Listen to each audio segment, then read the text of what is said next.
kilos, galaw o gawa. Tandaan, salitang pandiwa. Kumain ng saging ang bata, salitang kumain ay pandiwa.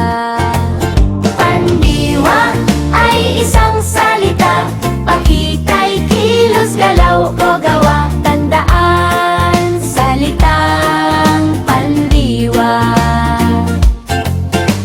Kumain ay sakain, nagbuhat, tawag dito'y salitang ugat.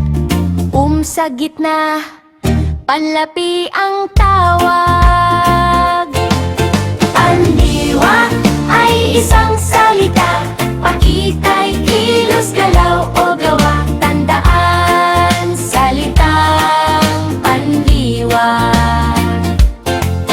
Ang kumain ay tapos na, ang kumakain ginagawa na.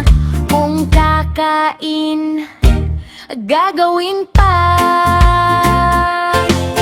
Pandiwa ay isang salita, pakita'y kilos, galaw o gawa. Tandaan, salitang pandiwa. Kumain ay pang nagdaan, kumakain ay pang kasalukuyan. Pang hinaharap, ang kakain naman.